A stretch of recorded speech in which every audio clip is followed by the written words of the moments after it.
Pasintabi po sa mga manonood, isang selyadong supot na may lamang mga parte ng katawan ng tao ang iniwan sa harap ng tagapan ng NBI sa Bacolod City. May kasama rin itong papel na may mensaheng protector daw ng drug lord ang isang ahente ng NBI. Pero ayon sa Agent-in-Chief ng NBI Bacolod, may magandang performance sa trabaho ang tinutukoy sa mensahe. Inaalam pa ng NBI kung may kaugnayan dito ang operasyon nila kontra illegal gambling at isabong. Patuloy naman ang investigasyon ng pulisya.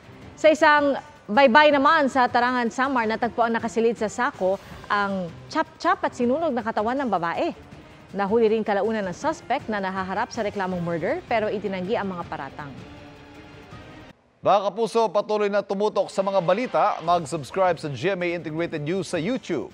Sa mga kapuso abroad, samahan niyo kami sa GMA Pinoy TV at www.gmanews.tv.